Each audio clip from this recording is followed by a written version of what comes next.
It's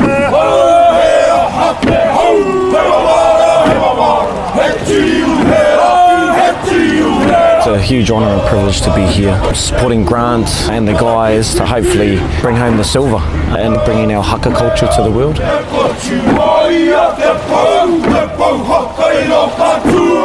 I remember actually sitting back at base in Tāmaki in Auckland, New Zealand with Grant Dalton, and he kind of just shared this kōrero. Do you think we could get Ngāti Whātua over to Spain with us? And I said, yeah, why not? I'm sure we can. And then I said, oh, we're also building our waka. And he said, oh, that'll be great if we could get the waka over too. And 2 years later, we're here.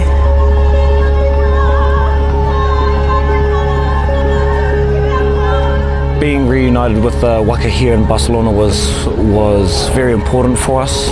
Ko te tikanga te tuatai protocols always come first. When the team landed, we went straight to the waka and did all of our prayers, our incantations, our songs, our haka. One of the main things that people most likely don't see when they look at one of our waka is that it has a life essence within it. It lives and breathes. It lives alongside us. We care for it like it is a child, like it is a parent, like it is an ancestor, all of those things. The log for the waka here was part of a group of trees called kauri. They were decimated by a natural disaster some 30,000 years ago. As far as we know, at the time where it was felled kind of indicates that it was a tree about 2,000 years old, so easily 32,000 years of history sitting in the log itself. The carvings and the symbols, they're handed down from our ancestors over generations, and so our written form, we don't have text as such, but the kōrero, the narratives and the meanings live in the symbols.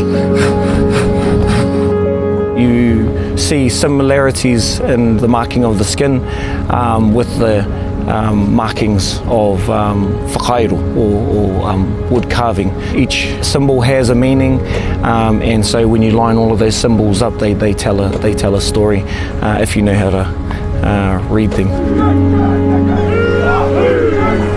All up, the build took 17 weeks, but they were spread out over roughly 2.5 years. I think for Ngāti Whātua Ōrākei, it's far more important than I kind of realised at the time that it was being carved as well. It's always a great feeling when the waka hits the water and our young people are in there to take up the challenge.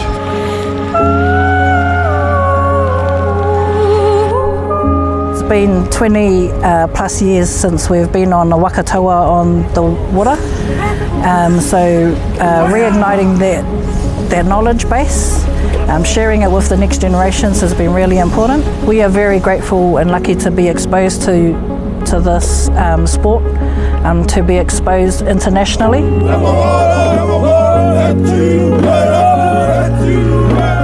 We're already amped. All the boys down at base, they're fizzing at the moment.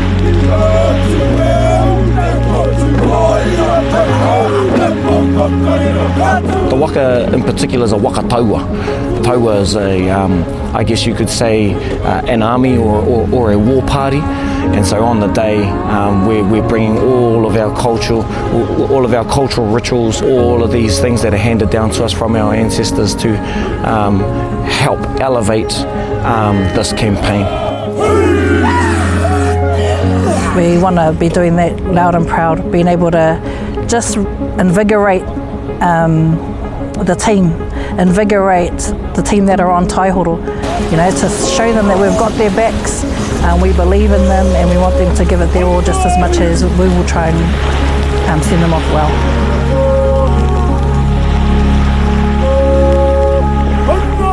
I think it's an honour for both Team New Zealand and for Ngāti Whātua Ōrākei that they get to come alongside each other in this particular scope. I think it's an amazing privilege for everybody to participate in.